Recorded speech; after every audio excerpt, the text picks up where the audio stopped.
please stick around until the end of the video. I actually have a very good surprise, and it's not some clickbait slop. Okay, so this is going to be more of a rant, but Nightreign DLC, for me at least, is in the next 6 hours.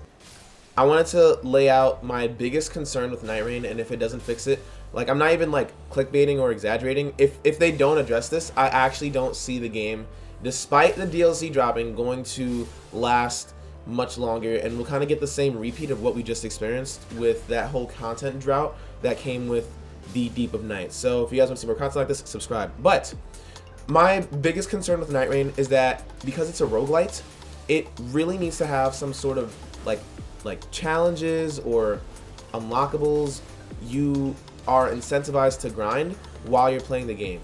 What do I mean by that? So if we're looking at other roguelites, we will see in things like Risk of Rain 2 or Vagante or like Skull the Hero Slayer, they have challenges that the game gives you that you can try and achieve, and then you will get special abilities or like, you know, certain like unlocks, whether it be cosmetic or like you actually might get like tangible ability changes that will actually change up how you play the game in a significant way, because it either A, gives you a very strong power amp that you'll need for the harder content that's in the game, or B, it is a cool cosmetic that you can't get anywhere else, and that's the only way to obtain it. So why is that important? It's important because, well, if you're playing a roguelite, for some people, Nightreign is their first roguelite, so they might not know, but typically in roguelites, you have, like, because you're supposed to be playing the game over and over and over, and you do more runs so that you can, like, that's the whole gameplay loop, it's expected to have something that you can play for and unlock so that, you know, your playtime is rewarded. They have this already in the form of skins, and this section is actually a small part. This is a microcosm of a larger video critique I'm making about Nightreign, but for right now, they have this in the form of skins where you get murk, and you can use that murk to unlock skins, you know, like the Dawn and the Dusk skins as well as the throwback skins. But that's kind of it. You can use your murk to re-roll and get certain relics and pretty much gamble for them. But outside of that, and outside of the Deep of Night, which just increases your rank and purely nothing else, there is no reason to keep playing Nightreign after you beat the 8 bosses.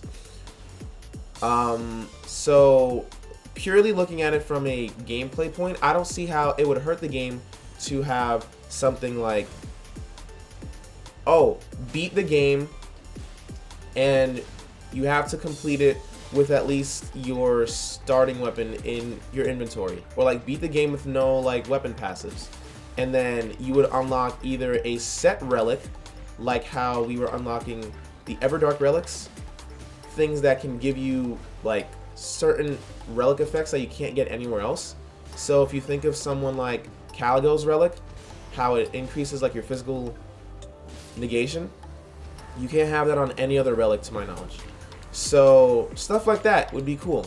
So let's say you had something like, oh, this makes your weapon do fire damage, increases it has like fire attack up +3, and it like increases your weapon affinity by 20%, right? It might sound broken, but in other roguelites, they do the same thing. If we're looking at something like Skull the Hero Slayer, they have a system where throughout the game you are playing as a skeleton, so you are incentivized to change your skeleton head so that you can use stronger skull heads, and then like you get through the game like that. But at a point in time, you can actually just straight up choose the skeleton head you want all the way up until the rare rarity. So that would be the equivalent of choosing a rare weapon in Elden Ring, Nightreign, to start the run with, and then you can use that to like upgrade it at your choosing. So I think that would help the game a lot to have some type of challenge system, something to kind of go for while you're playing, because if not, then you kind of get the mode where, you know, the Deep of Night, you're just playing to increase your number. But why am I increasing my number? I don't even get a badge next to my name so other people can see the hell I put myself through. You're just going through the hell for the fun of it. And I don't like hell, but if I were to go through it, I would want to be rewarded with something equivalent to what I just experienced. If you're just doing it for, you know, the fun of it, that's cool, but you gotta be rewarded in some way other than just personal gratification. I feel like throw me a bone. Do something like, oh, when you get to depth 4, right, you get the ability to re-roll your slots on your relics, and you can use murk to freeze a certain passive slot you have. So like, let's say you want to re-roll a relic, right? If they brought in a system where, hey, because you unlocked this, because you just completed this challenge, now you can get access to the system. So you can freeze this relic slot for 1,000 murk each reroll, and you will only reroll the other 2 passives, and you keep that first passive. So you can actually make god rolls for the hard content that's in the Deep of Night, and I would assume to be the DLC. And like, even if you don't want to do that, right? Even if you want to do like just the bare minimum, bare bones, I feel like at the very least, giving the player some type of banner icon that other people can see, like, oh, defeat the Everdark Caligo 3 times in a row without losing to her, and you get Caligo Slayer next to your name. Just something cool. People like to unlock shit and put it on their name or some type of cosmetic. I understand. I'm people. I also thought some type of like weapon reskin system would have been cool. Just like some coat of paint that you can put over your weapons. Like, oh yeah, you can buy like, you know, the Dawn skin for straight swords, and it just makes it this like gold hue. I don't know how hard that'd be to code in, but my point is that I really feel like Nightreign needs something that you can actually go for and achieve while you're grinding the game, because in terms of its combat, like it's flawless in my opinion. I really enjoy it. And while the map itself and like its variance is a whole other issue, I feel like it would at least be alleviated if we had a reason to keep playing on the same map.